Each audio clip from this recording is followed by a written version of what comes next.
Welcome to four sides TV. నేను రేవతి. ఆయన senior IPS అధికారి. అఖిల భారత సర్వీస్ నిబంధనల గురించి ఆయనకు అన్ని విషయాలు తెలుసు. ఆయన కూడా పొలిటికల్ హీట్ పెంచే వ్యాఖ్యలు చేశారు. దీంతో ఇప్పుడు ఆయన మరో వివాదంలో చిక్కుకున్నట్టయింది. ఇందుకీ ఆ వ్యాఖ్యలు చేసిన అధికారి ఎవరు, ఏంటా కదా? Let's watch the story. Anakapalli జిల్లా గాంధీ గ్రామంలో జరిగిన అంబేద్కర్ విగ్రహ ఆవిష్కరణ సభలో సీనియర్ ఐపీఎస్ అధికారి సునీల్ కుమార్ పాల్గొన్నారు. ఈ సందర్భంగా ఆయన చేసిన వ్యాఖ్యలు పొలిటికల్ హీట్ను రాజేశాయి. కాపులకు ముఖ్యమంత్రి పదవి, దళితులకు డిప్యూటీ సీఎం కోసం ప్రణాళికబద్ధంగా ఆలోచన చేయాలని సూచించారు పివి సునీల్ కుమార్. ఆ దిశగా కాపులు సహకరించాలని ఆయన విజ్ఞప్తి చేశారు. ప్రభుత్వ సర్వీస్లో ఉన్న అధికారి ఇలా రాజకీయ, కులపరమైన వ్యాఖ్యలు చేయటం అనేది అఖిల భారత సర్వీస్ నియమావళిని ఉల్లంఘించడమేనని అంటున్నారు విశ్లేషకులు.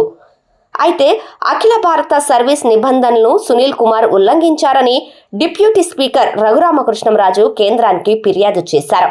ఈ వ్యవహారంపై డిఓపిటి కార్యదర్శికి ఆయన లేఖ రాశారు. కులాలను రెచ్చగొట్టేలా ఉన్న ఈ వ్యాఖ్యలు రాజ్యాంగ సర్వీస్ నిబంధనలకు విరుద్ధమని RRR తన లేఖలో పేర్కొన్నారు. సునీల్ కుమార్ వ్యాఖ్యలు రాజకీయ దుమారం రేపుతున్నాయి. నలుగురికి ఆదర్శంగా ఉండాల్సిన వ్యక్తి ఇలాంటి కామెంట్స్ చేయడం అనేది సరికాదని పలువురు అభిప్రాయపడుతున్నారు.